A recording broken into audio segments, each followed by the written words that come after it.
I'm going to check and see if we're all right. Let's see. All right. So I didn't realize you were leaving right after the show, basically. Yep. Oh my God. Yeah, and I'm actually going to be gone from everything. So that's going to be interesting. Like, I'm not going to have any communication with anyone. It's part of the process. I have to let go of the world completely. So it's going to be interesting. Let's talk about that. Hang on. Let's see here. Let me see. Okay, now there's. Let's see, do we have sound? Okay, I'm not getting it. Do we have sound? Morgan Lee, do we have sound? We do. Okay. Hello, everybody. A lot of people coming in. 44 people in the house. Greetings to you on this Wednesday from Kauai, Hawaii, and Dallas-Fort Worth, Texas. We're here with our brother, Jason Estes, again. This is our 4th episode, and it's actually, I really enjoyed the last one, too. It was a freestyle. Awesome. Yeah, it was. It really was. And this one, I think, is going to be similar, probably a combination of all the ones we've had. And so I just found out that our brother is heading out to Iceland. So we're going to talk about that. I knew he was going somewhere, but I didn't know where he was going. And so he's actually leaving in just a few hours, really. 3:30 in the morning Dallas time. Yep. So welcome back. Welcome, everybody, to the show. Welcome back, Jason. Thank you for sharing space with us again and honoring us with your presence. Thank you. Yeah. I really love being on, so it works out. Yeah.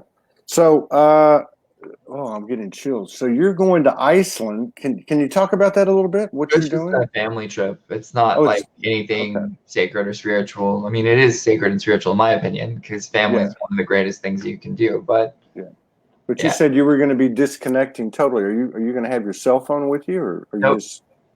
you're just completely off grid? Yeah. Wow. So how long are you going to be gone? I will get back on the 11th. On the 11th. So you'll be back in time for the last week of this overlay. Yep, right? Exactly. So and for those folks who haven't seen the previous episode with Jason, you might want to go back and check it out. But we can kind of go over a couple of things, just I think that are really important that are coming up that he's got a feel for, which is, and I'll let him fill in the blanks. I would like for you to just reiterate was it kind of like a dual overlay, or we came out of a dual overlay, what this overlay is, what's happening on February 16th, and what begins on February the 18th. Okay. Is that okay? Yeah. Okay.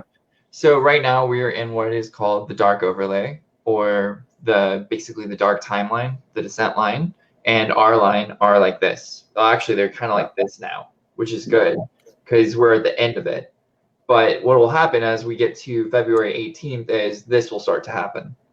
And then by about the 20th, we'll be about here. So by the 21st of February, which is going to be like the greatest day, we'll actually be here, where only one reality will exist within the space-time. And that's going to be really good. And then from there, we're going to be moving into 2 different groups. The first group are people that are in the 4th dimension and that are willing to move to the 5th dimension. And the second group are the 5th dimensional beings that are ready and already in the 5th dimension, and they'll be preparing something called the master line. So now on the 21st. And you also asked about the 16th, which is the first master gift. Yeah, and that's the fire, the ascended master, ascended master acumen, or skills, abilities, knowledge, wisdom. Well, it's more along the lines of like a box of remembrance. So everyone that's on the planet currently and that will make this ascent, even if they're in the 4th dimension version of it, are masters. And they are ready for their ascended master journey, or they're already an ascended master and they've just forgotten. So it's this process of waking up and remembering. One thing that I want to say, because I've gotten a lot of messages, and the messages are mostly about fear. I'm not going to make this ascension. What if I don't make this ascension? What if my friends don't make this ascension? What if my family doesn't make this ascension? And I can respect and I can understand where you're coming from when people are afraid like that. But the thing is, the ascension is supposed to be a joyous, wonderful time. It's not supposed to be this fear thing. When we do things so that we can ascend, we're actually doing the opposite of ascension. Instead, do things because you want to do them. And Right. allow ascension to be the side effect of your good actions and your good work in this world. And if you can do that, you are going to ascend. It's going to be so much easier, and you'll also have a lot more fun doing it. The ascension wasn't ever meant to be something where you have a hard time going through it. It wasn't designed for that, but so many people have made it into a badge of honor to ascend that they've created this struggle and this strife that isn't necessary. Literally, all you have to do is take care of your bodies and stay alive, and you're going to be fine. To thine own self be true. Exactly. Yeah. It's kind of like people that want to give money away because they feel bad about something. When you donate because you feel bad about something you've done and you're trying to make up for it, you're actually just enforcing that which you've done instead of healing it. Right. Love and share that love as you feel called to. There's another movement out there. So many people do this. They say, hello, brother, hello, sister, and all this other stuff, but it's forced. It's not a natural feeling. Yeah. It's a trend, so to speak. Yes. And that's something that's going to be a sabotaging pattern as we move forward. It's all about authenticity. The age of the false prophet, the age of all of that is coming to a close. And we're finally coming into authenticity and truth. And that is a huge win for us. But people are still perpetuating this old mentality of, hey, you know, I've got to be this thing because this is what spirituality looks like. Spirituality doesn't look like a scarf around your neck unless it looks like a scarf around your neck, right? Like, it's about you dressing what feels comfortable for you. It's about you being confident in your own self, not mirroring yourself as someone else, because we're all here to be us. Yeah. One of the biggest issues I come across with new students is that they try to mirror their lives like mine. So I have a very unique style of eating. I only eat one meal a day, and then I have 12 hours no food and no water. And that's my day. So when people try that and it doesn't naturally occur, it doesn't feel good for them. They get upset about it. It's not a fun or enjoyable thing. The thing is, we have to figure out what we want. We're in a world right now where there's so many people saying, this is what's good for you. This is what's good for you. This is what's bad for you. But the truth is, none of that is true. What is good and what is bad is a personal decision. It is something that comes from within. So if someone says that broccoli is good for you and you're allergic to broccoli, but you believe that broccoli is good for you and you eat broccoli, you're going to be sick and you're going to be resenting this person because they told you it was good for you. And that empowers the cycle of needing others to fulfill you. Yeah, I noticed. Transcend that. Yeah, I noticed that. And again, we're talking, you know, human explanations verbally of energetic impressions in cycles too, like you were talking patterns. Mm-hmm. One of the things I noticed that because as we've gone on, the context of things have changed. So what served us over here, you know, say months ago, that same frequency is no longer really serving us because everything's kind of shifted. And one of the things you kind of bring to mind is the way I see people interact out in the open, which, like you said, it's just about being raw and authentic and truthful, right? And we're finding our way with that. And what I see is this external reinforcement, this cyclical thing of like, I don't know how you just put it a minute ago, but people forcing it. Like trying to force the love, like trying to force the love, force the validation or reciprocation, or I love you. Oh, well, I love you. I support you. Well, I support, you know, it's almost like this back and forth. And I see that not serving as it used to, because we had to make, you know, there were stepping stones. So I can understand what you're saying. And I think the people are too. Johan Gravel says, I resonate with that, Jason. So, yeah. Awesome. Yeah, what I've learned is that if we don't know who we are and we pretend to be something else, then we're only hurting ourselves and everyone around us. Because if it makes people happy that we're someone else, then we don't really need to be around that person anyway. Yeah. The way that the fifth dimension works versus the fourth dimension is the fifth dimension is about faith. Yeah. You can't have faith if you're not authentic. You can't. People say they have faith, but they have trust. And we've discussed this in one of our other shows. The difference between the two is needing something to be fulfilled versus being fulfilled and knowing that's enough. And that challenge of crossing over from fourth dimension to fifth dimension is very difficult for a lot of people, because they have to let go of everything they thought was real. They have to let go of all of these structures they put on themselves and said, I am this. And as long as I am this, it's okay. Well, if they aren't that, then now they're going to be tested on that. And I think that's what a lot of people are having a struggle with right now with the Ascension, is that the Ascension is only asking you to be yourself. And one thing that is really fascinating for me is a lot of people pretend to be happy, right? Like they have this, I'm super happy and that's why I'm ascended, that's why I'm enlightened. But the thing is, in order to cross into the fifth dimension, you have to go through frustration and hostility. Like it is a requirement of the soul's journey up. Like you go from commitment into responsibility, and then in that space of responsibility, you're able to come into enlightenment, right? Because that's how it goes. But before you can come into commitment, you have to go through hostility and frustration. And that's how you get out of immobile. So as long as you're in this space of like, I'm going to sit here in spiritual escapism and everything is great because everyone's taking care of everything, I'm relying on everyone else instead of myself, and everything's great. You're in right? You're asking other people to do the work for you, to make sure that you're okay, to pay your bills, to do everything in the 3D because it's just too unbearable. But the truth is, the 3D experience, that playground that's triggering you, is how you get to the fourth dimension. It's not through sitting in escapism meditation. Like, yes, go into meditation, spend a few minutes a day. That's great. Don't spend your whole day in meditation from an action, from a state of awareness. Please do be in meditation always, because it's great. But the action of meditating, the initial thing that brings you there, don't spend your whole life in that, because that's missing the point of meditation. And as we get into this fifth dimensional energy, we're learning more and more what that means. And that authentic current is so imperative to the design of where we're headed. And so many people, like I said before, they believe authenticity is what they've seen on TV or what their like role model is. And it may and it may not be, but it's not authentic for you to be anything you see. Learn from what you see and become great within, and allow that to be your example so others can see authenticity and then join with you. Yeah, being seems to be a key word, and I love what you said too. And I understand it a little bit different now. And again, the context of everything has changed. If I look back to say months ago or a couple of years ago, there seemed to be a separation between what we called hope and trust.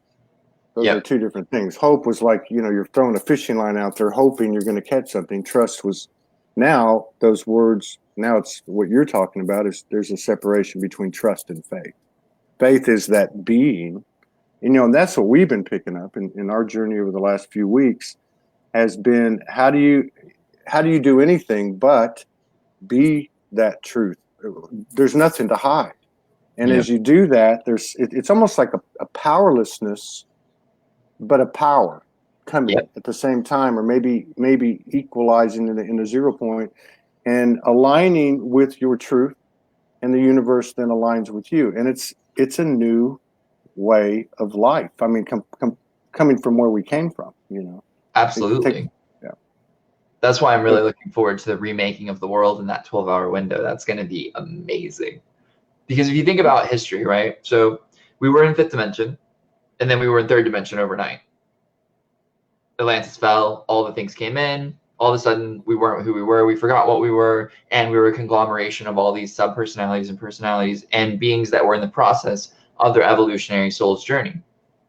And then over thousands of years, we were able to clear out those entities and find ourselves again in the mix. But we took fifth dimensional principles from a third dimensional mind and created stability in the third dimension. So that's like your ancient teachings. That's like your Tantra. That's like your, what is it? Like Zen Buddhism, like all those things that came from the remembrance of a fifth dimensional from a third dimensional mind. Now that we have access to a fourth dimensional mind, while being in the third dimension, we're able to start creating cooler things, right? But all of that isn't going to work here, because the fifth dimension requires that the third dimensional belief structures are gone. You can have fourth dimensional belief structures. You can work with commitment. You can work with faith. You can work with trust. You can play with those games. But the fifth dimension requires a whole new world. And so all these third dimensional patterns that we understand as the actuality, the truth, the core part of it must change. And the scariest thing for human beings, for whatever reason, has always been change. That's why they stick to something even when they know it doesn't work anymore. They even have a term for it, cognitive dissonance. That's right. Let's go back to what you were talking about earlier, just so we can get some clarity. I want to make sure I understand it and everyone else. So we've got this overlay. There is a growing distance between the two, a greater expanse, which not yet, is but soon. Well, yeah, I mean, coming as we're moving into it. And so, and you talked about the people's concerns, well, let's just call it their fears about being left behind or someone else being left behind when there really is no left behind. But it is, and then you also talk about the fourth dimension, the folks that choose really to go go into the fourth dimension in this phase, and the ones who are in the fifth dimension. I think there's two categories there. Yep. Can you go through that again and a little bit, a little bit more detail? So all that's required to make the ascension is in the next 10 years a fifth dimensional perspective. It means a willingness to be a fifth dimensional being in the next 10 years, and everything that takes is all that's required. So becoming a fifth dimensional being, you have all these gifts coming over the next few years, and they're going to amplify and get stronger. And there's all this new technology that's just waiting behind the curtain for a certain time to be shown to the world. So really, ascension is the easiest it's ever been. And also, one thing to point out, before you would have to meditate for like 12 hours to get from this point to this point and enter the stream. Now it's like 3 breaths. It's like right here. So there is absolutely no reason to have any fear whatsoever. And the amount of time that it takes to enter meditative state is like almost nothing. Even for people who are new to meditation, it's so easy. And that's kind of where that comes in. To answer your question around the fourth dimension and the fifth dimension and third dimension, the third dimension is breaking off completely on the 18th. By the 21st, the third dimension is gone. Now, that doesn't mean that third dimensional patterns are going to go away. That's going to take some time. Lineage karma isn't just going away overnight. Our belief structures aren't just going away overnight. That would be taking away free will. The people who have a willingness to work on these things are going to stick around. They're probably going to take a few years to process through all their third dimensional problems and things that they've brought up inside themselves. It's not like you have to be perfect right now to ascend. I mean, perfectly imperfect is the key to everything. So be okay with where you are and want to be better. That's basically it. But not from fear. I want to say that very clearly. Do not try to do ascension technology or go find a healer or anything in this world from fear. Because if you let fear move you, it's going to take you the opposite direction of where you want to go. Yeah. Yeah, and there seems to be a growing, I guess, an expanding consciousness or vibration of people stepping up too, which I think is a really good sign. I went on the news feed yesterday to turn on my hotspot on my phone, and the first 6 posts were people doing lives. There seems to be some type of, I don't know, like igniter of people verbalizing their experience, really just verbalizing their raw truth, whatever that may be. And it sounds so human and so simple, but it just seems to me that there's some huge activations and huge energies beyond Earth, beyond what we knew as Earth energies, multidimensional energies or something like that are corresponding to that when we do that. Well, remember on the 21st of November, all the secrets were given back to the ocean and are in the process of being disseminated out. And that's the other thing that's really important about the February 18th date is that's when all the walls that separate us on this planet are removed. And if you don't mind, I just want to speak to that just for a second. Absolutely. Everything that's hidden on this planet, in the past, you had to go to the location it was hidden to receive the information because there were so many walls that required you to cross over to get the information. And so what happened is there were all these people who did this thing called astral travel, right? You've heard of it? Yes. Yeah. So when you astral travel, it means to travel with misunderstandings and mistranslations, because that's what astral means. So traveling is more like a fifth dimensional, like a celestial current, right? But astral travel is what causes that confusion. And the reason that it was the highest game that could be played back then was because all those walls. So if I wanted to go to India, I could travel to India, but I would have to go through every single one of these invisible walls that were up. And each time I would lose a little bit of the translation of who I was here versus who I'm going to be by the time I get to India. Then I would go and receive what I needed to learn from India, and I would bring it back. And bringing that back meant that I would have to go through all those translations again. So by the time I got it, I would have a mistranslated understanding of what I needed. So it was more efficient to just travel to that location because the stored data was locked in India, right? So on the 18th, all those walls that I've just mentioned are gone. So instead of needing to go to physical locations, instantly that information is readily available. Now, the reason this is a big deal is Atlantis is so deep in the ocean. For you to actually go and touch this place, it's impossible. The amount of barriers and walls for you to go there, not to mention the dimensional barrier and rift all around it, it would just like be too much for your astral traveling. But now on the 18th, these sites like Alexandria and all these other hidden sites and all the other dimensional worlds are all going to be linked up and sharing, which means I can sit here and receive everything from everywhere in the world. And that's going to be one of the major wake-up keys. You're already seeing it as more walls come down, more people are expressing and more people are being found and more people are being seen. But on the 18th, that's this huge call to service because everything that was hidden is no longer hidden. It's all been given back. It's just still hidden by these walls.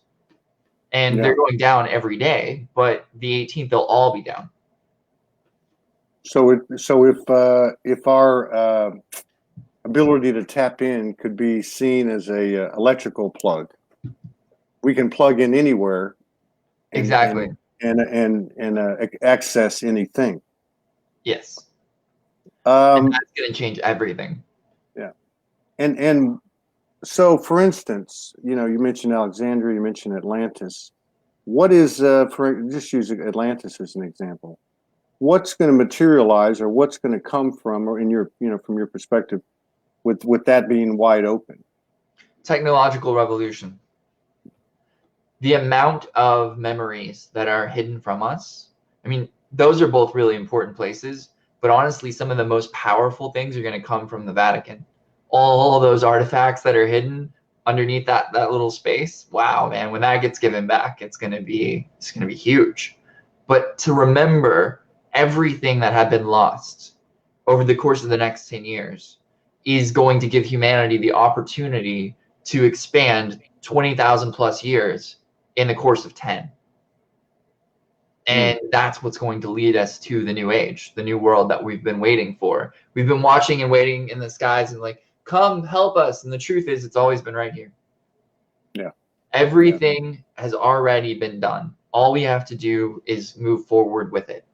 And as we move forward with each step, each breath, more remembrance will come. And it's going to be natural. There are so many people that are like, I can't afford spiritual technology. I can't afford this. I can't afford this. These healers are $100 an hour, $10,000 an hour. I heard that people charge $20,000 for like one speaking thing. And I'm like, wow, that's expensive. So sounds like Bill Clinton. All of these processes, like all of these people that are charging all this money, that's cool. That's their time and that's what they believe they're worth. And that's fine. But that need for that stuff is going away more and more. And that's one of the things that's really cool is like more people are coming on lives, right? Like you were saying, if they are holding space as themselves, then they are now being a reflection as themselves in the world for someone else to recognize within themselves and mirror back and heal. And that is the most beautiful type of teaching there will ever be, presence teaching. So as more people embody the true presence of who they are, the world becomes a better place every single time. So it's not hard to do that. It just means being authentic. Yeah, it's no longer speaking knowledge. It's just being frequency. I go back to that word you brought up, being, damn, I had a question I just came up with a second ago. I can't remember now. Was it the That's Atlantis just one? that's being raw. I was going to ask you about this though. 2 questions out. So again, everything seems to be changing. The context is changing of everything. Yep. Imagine over the last 2-3 weeks, and I remember my other question now, but let's go ahead with this one. We had a lot of congruency on these shows. People talking about the same thing, getting the same thing, kind of like what you're talking about. As these walls go down, people are just going to remember and start sharing it, and it grows from there. But imagination has been coming up. The power of the imagination, the importance of imagination. Yeah, I wanted to get your perspective on that as it's changing in this context, and the context is changing and it's speeding up. Can you speak to imagination a little bit? Imagination is the fifth dimensional opening. It's the door to the fifth dimension. So visualization is the fourth dimensional principle, where I give you the information so that you can see something, right? Imagination is pure communion with the divine that you are, and the ability to just explore that. That's the most powerful thing you'll ever do. Visualization's great, but imagination's better. It's one of the reasons why Activation Station works the way it does. We don't have any sound, we don't have any content about anything unless you choose to add it on your own, right? Like you have a choice, because to give you content is to weigh you down. Yeah. I was explaining to someone earlier today on the phone that fifth dimension is like this, and there's this current that runs right underneath it, right? And then there's the fourth dimension. And in order to cross through this current, you have to be weightless. You have to have let go of so much that you float up naturally. And if you're holding on to anything or anyone, you're not going to make it to the fifth dimension. Now, once you're in the fifth dimension, you're free to play with anyone up here, right? But to get to the fifth dimension requires you let go of everyone and everything and have that willingness to just float up. And if that means that everything goes away permanently, then it goes away permanently. But it doesn't mean it has to go away permanently. It's that willingness, like I said before, that's the most important factor for this ascension and for all the ascensions to come. Willingness.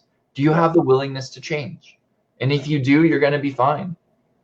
And if you believe that you have the willingness to change, but you're not willing to change, you don't have the willingness to change. Yeah. Surrender to the embrace. Exactly. So there's another thing that's occurring, and what kind of brought it up in my mind was when you were talking about coming back. Basically, it's all here. It's all inside of us, right? Absolutely. So we had I think a lot of people know Morgan posted about 30 pictures. We had a portal appear over the house that we were staying in, a multi-dimensional portal that was not, that was off planet or whatever you want to call it. There was another friend of ours that we just became friends with that came onto the show that had recently been working with rainbow energy, or had been coming in, and she posted a picture and video of this rainbow, which really looked more like a dome, because you could see the difference in frequencies and light and such inside the rainbow, the dome of the rainbow, and outside in the world.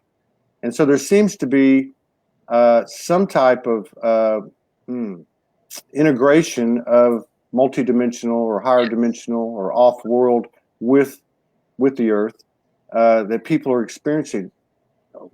What's your perception on that? Just for the what's record. your perception? What is that?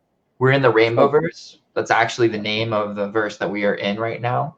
So people call it a universe, which is cool. It's the same concept, but this particular universe is called the rainbow verse because of the way that the currents and octaves work together and the way that sound works through those, which is one of the reasons why sound is one of the greatest tools that we have in this particular universe.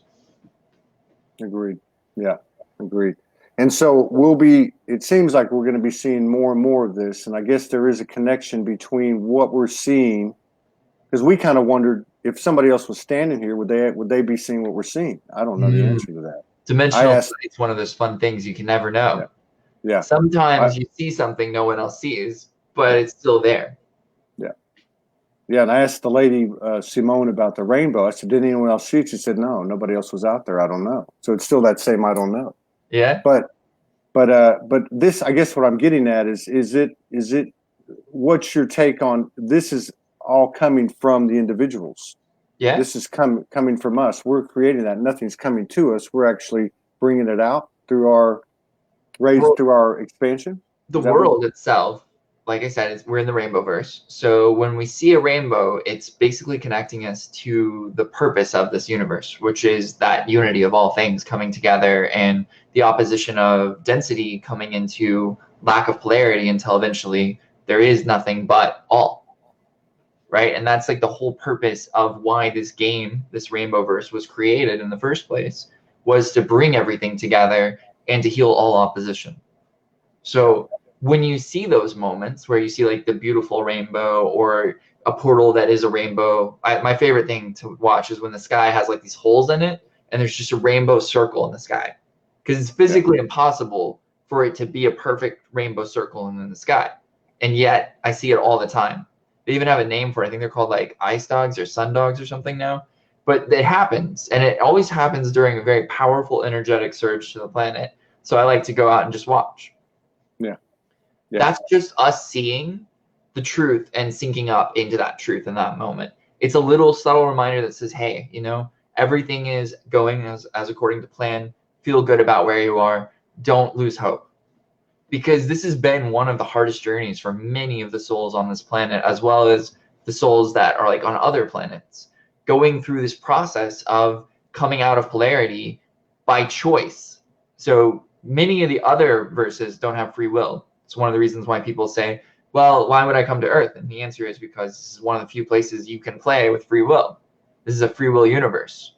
So all the things here are teaching us how to make our own choices and how to discover our own choices, how to be a conscious creator that's responsible. So it's actually a high calling. Yeah. But Definitely. most people, they get lost in that, well, I must not be very good because I'm on Earth and it's horrible and all this other stuff. And the truth is, you're on Earth because you're awesome. Own it. Yeah. Own it. That seems to be a big one. Yeah, Yeah. that seems to be a big one.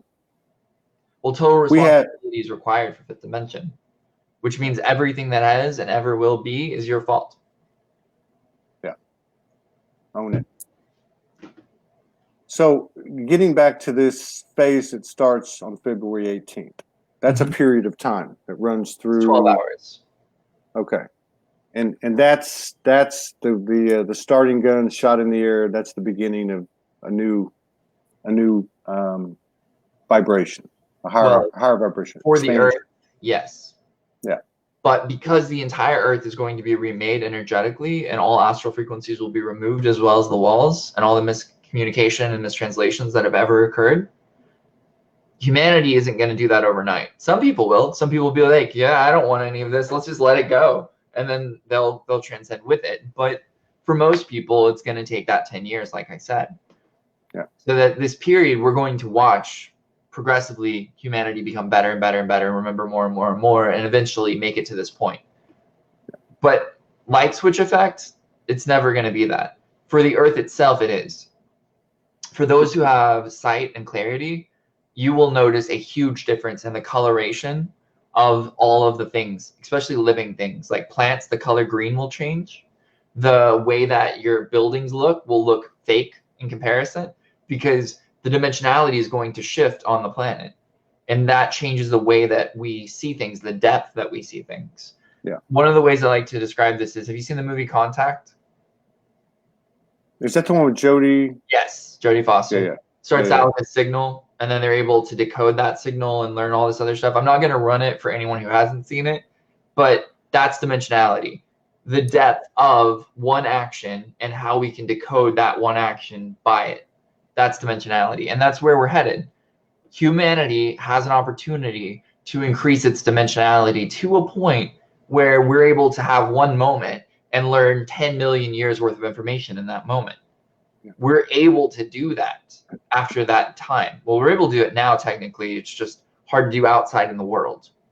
Inside of a building, pretty easy. Outside in the world, not so much. So as we progress past that 18th, though, outside in the world, you'll be able to do that. And you're going to start seeing people do that. And they're going to remember things like that. Technology is going to enhance. You think we have a technological revolution now? Just wait. I mean, all of the hidden information from Atlantis being given back, architects just remembering things all of a sudden, it's going to be really amazing. And do you really, and I'm just saying this from a point of trying to understand, and because we are, I guess, in a way nonlinear, or becoming, or less tied to the linear. Yes. Can we really put a linear time frame on it, like 10 years, or can 10 years be uh, a month, or a year, or less amount of time? I mean, it's kind of a tricky thing, but Well, yeah, I agree. And I get where you're coming from with that. The difference is I'm referring to the energetic currents. yeah, So those things aren't created by humanity. They're given to us by architects. So the architects of the grand design of this entire universe give gifts from time to time to assist a process to unlock. right, When Atlantis fell, we were given 20,000 years to get ourselves back to where we needed to be. Otherwise, the project would be considered a fail. Well, 20,000 years later, here we are. We're succeeding. Things are coming together. Everything's building as it was supposed to. And because we made that benchmark in time, we're now given these opportunities to rapidly expand in the next 10 years to get to where we want to be as a race. So there is, like, from a personal perspective, absolutely 100%. You could be where you would be in 10 years right now, right? Like, that's definitely doable. But as a window of time for humanity, that's their time frame. So you see the difference, personal versus totality. yeah. It's kind of the Yeah. same thing. Like a current gives an opportunity, but every person chooses to go how far they want to go in that current. Yeah, yeah, it makes total sense. Yeah, and it's hard to explain that stuff as we're going through this, because that's another thing I wanted to ask you about. You said in a moment, in this enhanced depth, or the ability to see a multiple depth or more depth, Dimensionality. dimensionality. We can learn something at warp speed, a Yeah. massive volume of information. Also, is part of it being able to be in 4 or 5 or 6 multidimensional aspects, or consciousness is active, and being aware in all those 5 or 6 things at one time. Is that coming into play? Well, so that's actually dangerous because you're separating yourself from the totality of who you are instead of receiving the information and translating it. What I recommend, when a lot of people do that, they try to expand into different dimensions and all these other places, but it's better to be fully present in one space and let all of that come to you, because then you can actually translate that and become stronger as who you are instead of separate and fragment yourself. It's one of the reasons why I'm against drug usage, is because people who do drugs, they split themselves and fragment themselves until eventually the shell that was them, this part, isn't connected anymore. It's just fragmented all over time and space. Yeah, that's what I was getting at. I was getting at not seeking it, but experiencing it, and aware that other people are too, because I really didn't understand it until I started to experience it, where it actually comes to you. Like I'm talking to you. Yeah. And the entire time I've been talking to you, not to the point of distraction, but to the point of having to consciously stay present, I'm seeing a whole bunch of stuff, right? Yes. Which is you, that in the non-physical or beyond visible light. Let's put it that way. Okay, I'm seeing you, and it's not words. It's just all these colors and symbols and shapes and light, and it's speaking to. I'm seeing it, and I know it's actually being broadcast, through the ethers too, through the internet as well. Yes, so that's what I'm talking about. And then they have 3 or 4 different things, and again, they just seem to come. And is that something that's going to become more and more prevalent as time goes on, to where it's common? Yes. So what you're talking about is dimensionality. Your dimensionality has increased, which happens naturally for everyone on the planet when the data point ratio increases. When our minds were taught that they can only handle 1 data point every 3 hours, they took everything else as external noise and they just got rid of it. Think of it like a radio station, right? You have this tuner, and you can pick up on all of these different radios that are going, like AM, FM, and there's like thousands of different stations, right? What if you could listen to all of those stations at one time and understand every single thing perfectly? Imagine that, because that's where we're headed. Being able to pick up all the dimensional frequencies, all the other stuff, and listen to it without losing it, because you can only get knocked out when you don't understand something. So as your understanding raises, you're able to remember more of that. One component that I like to talk about is the language of light. I live in the language of light and I talk in it. So when I'm talking on all the dimensional frequencies that I have access to and that I've worked on. And that's what you're seeing. I like to hold that space when I'm talking to someone because that helps that person get the codes that they're ready to receive. It also helps me to be authentic, because to limit myself into just a third dimensional body, it makes it pointless for me to be alive. Yeah.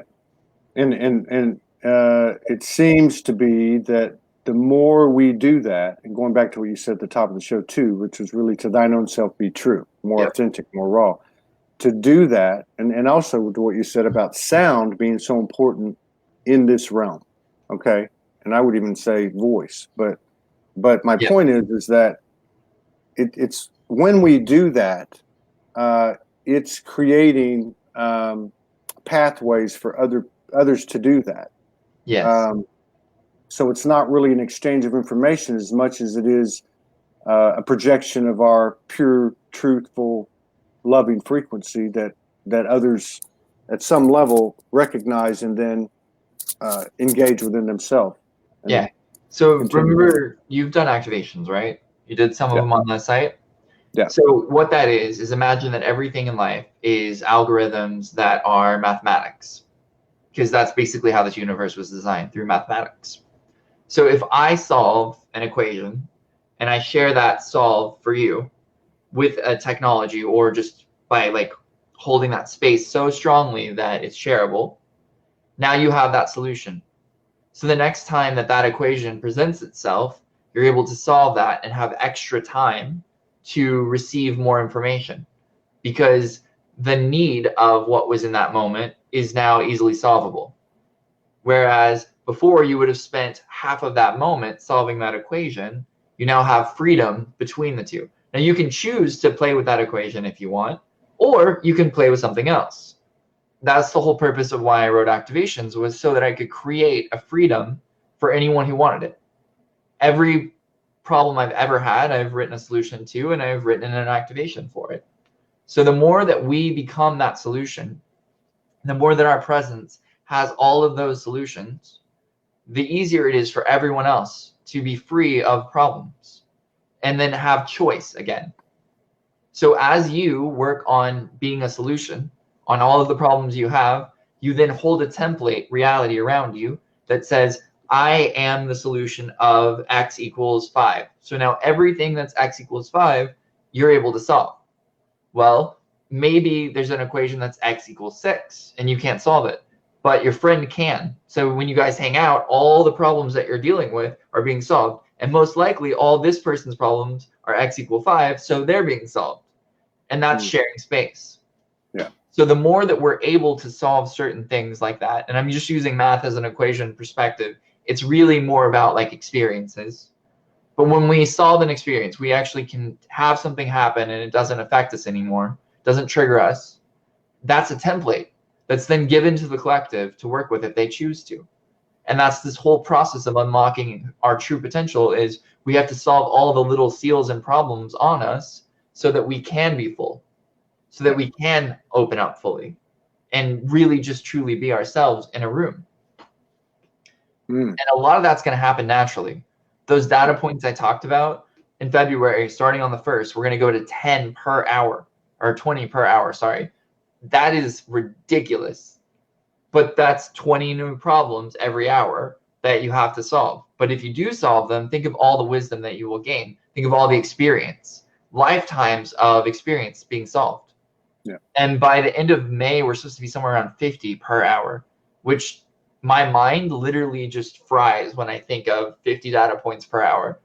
Because right now, this body, this frame, everything I've done over the last 20 years is irrelevant to that speed. I will lose. Yes. But there's so many things that are going to be given to us in that time that will make it possible. And I can't imagine the future past that May point. I just can't.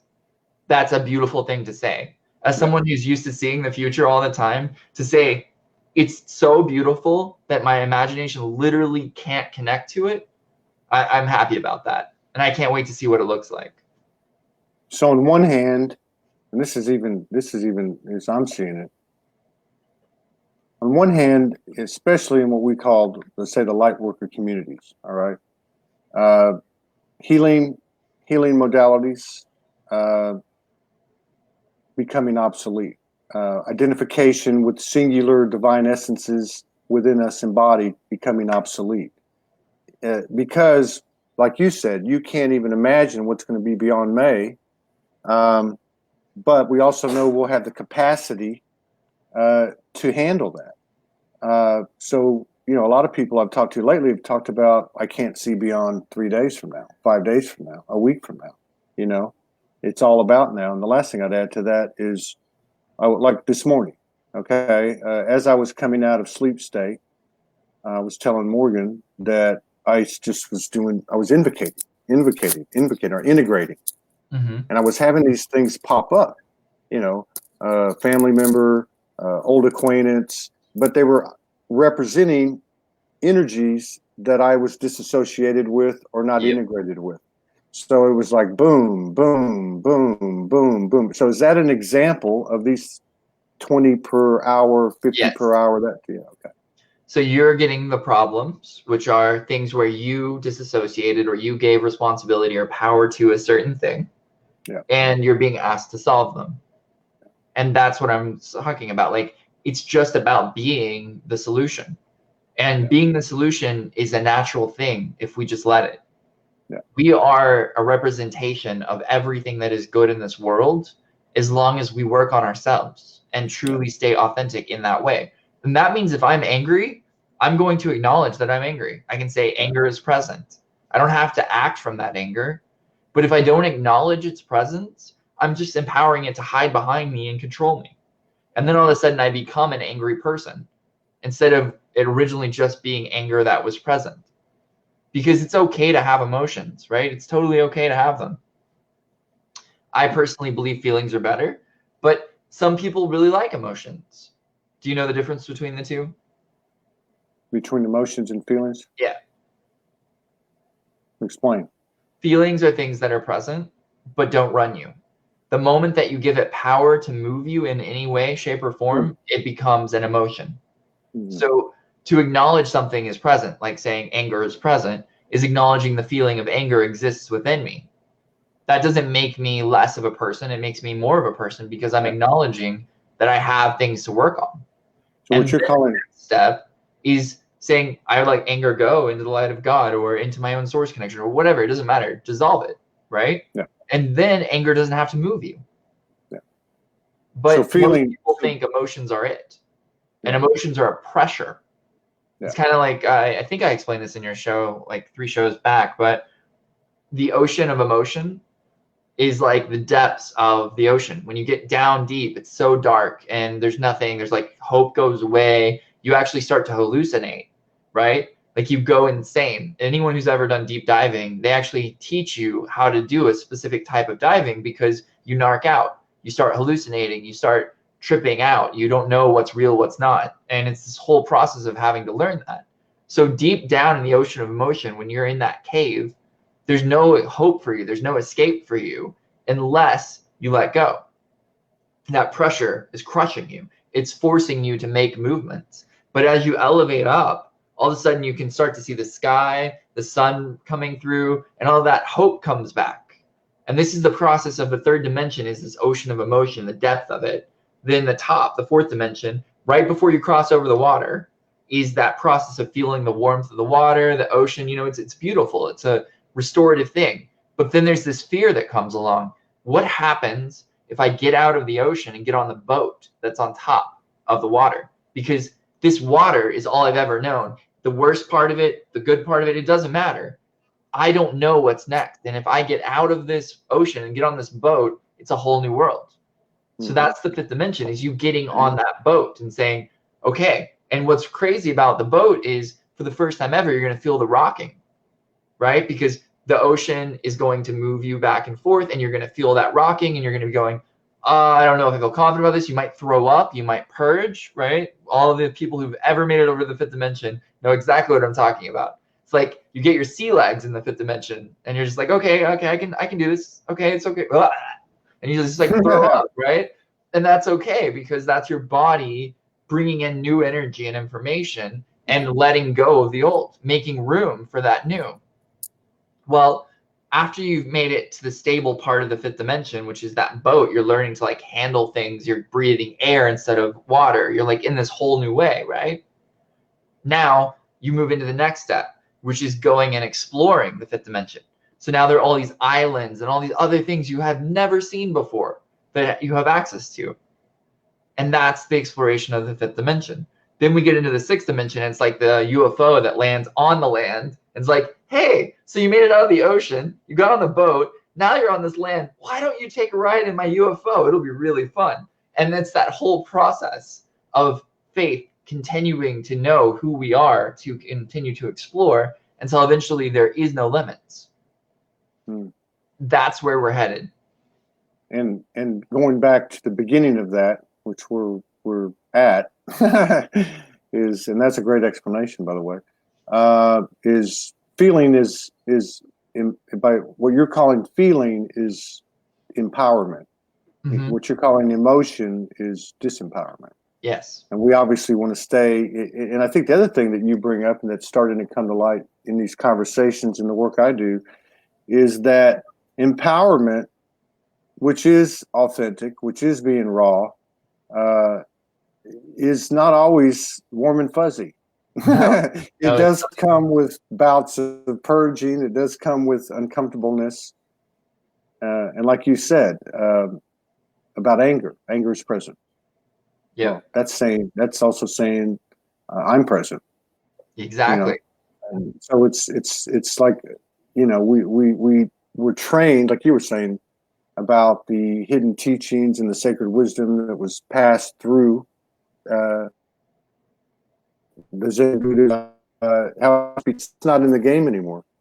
Now it's because we were told, like, do this, and you get that. Now, stay in that present. Stay in that. It's almost like staying in space number one. Stay in a spot, which is the multidimensional spot, which is basically so simple. It sounds simple.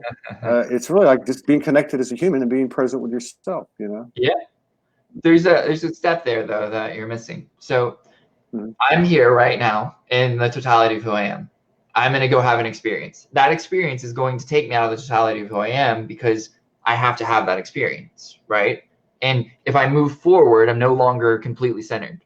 It's impossible to stay centered completely in a universe of change. The difference is once I've had the experience I want, I come back to center and I acknowledge that I'm coming back to center. Because if I keep going, so this is what the average human being does. They go over here and they have this experience. They go over here, they go over here, and they forgot where their center is by the third time they've done something. Instead of, I'm committing to drink this. I'm committing to set this down. Super easy. I'm having the experience I need to have, but I'm having it from the divinity that I am without losing myself in the process. And I'm back to center by the end of it. So if I want to go to a movie, I can go to a movie theater.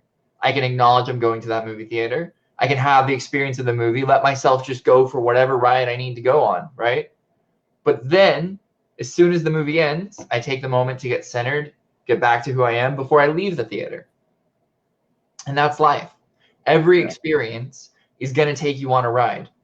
If you try to fight that ride by trying to stay present, instead of just allowing yourself to go on the adventure, you're going to miss out on the purpose of that ride. Like, what was it for? I didn't learn anything because I was too busy fighting it. But as soon as that ride's over, go back to center. It's like a yo-yo. Exactly. Well, it's more like a slippery slide. Like, you have this opportunity to have this great fun, or it can be extremely dangerous. And it's up to you whether you want to make it extremely dangerous and try to fight it, or you just want to glide down and end in that wonderful splash pool and then get centered and go for another ride. For anyone that's not from America, a slippery slide is like this wonderful child thing that's like a tarp basically, and then there's a giant splash pool that keeps you, and you just slide down it and hit this pool of water, and it's one of the most fun things for children. But it can also be extremely dangerous if you try to fight it. So that's why I use that example. children, I still love doing those things. I haven't done it in a few years, but I was doing them at 40. It's the inner child thing, right? Childlike Yeah. faith, the secret to the fifth Yeah. dimension. So you're coming back on the 11th. Maybe we'll see you between, before the 18th or 16th. Yeah, my goal is, obviously I can't make the goal yet, but what I want to do is do one more show with you when I get back. Yeah. It just depends on like if it makes sense to you.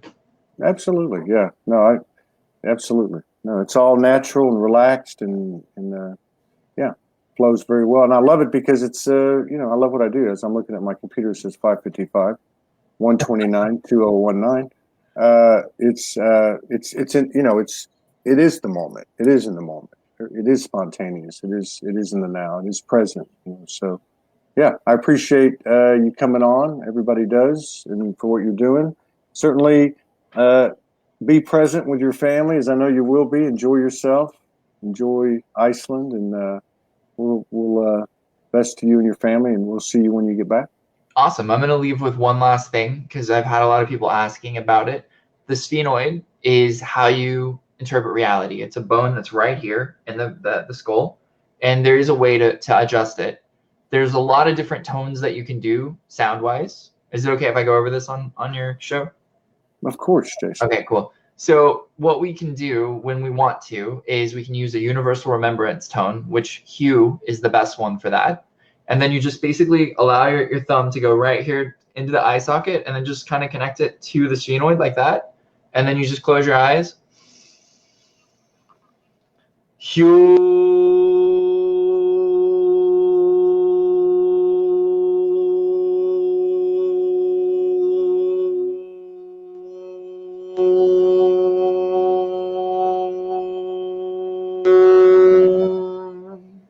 And you just tone like that, super easy. But that will help you to reset reality and help it to recalibrate properly. So feel free to use that if you want to use it. And you want to do both sides if you're going to do it. So you tone the other side whenever you're ready. And that's it. That brings the yo-yo back to the center? It actually helps to handle the recalibration of reality. Our sphenoid, whenever it gets hit with too much information, it tends to move just a little bit in our brain. And so the electro current that our brain runs through it gets altered just a little bit, and it creates a mistranslation. So a lot of people were asking about that problem on my wall, so I wanted to do that on a video. Excellent. Absolutely. Excellent. Well, have a good time. Thank you, everybody, for joining us. We're going to be booking shows today for the next week, probably 3 to 4 a day. So we'll be busy while you're gone, and we look forward to seeing you when you. The most important thing, though, have fun. Yeah, we are. All right. We are. You take care, brother. Have a blessed day. Love you too, man. Bye. Thank you. All right, y'all take care.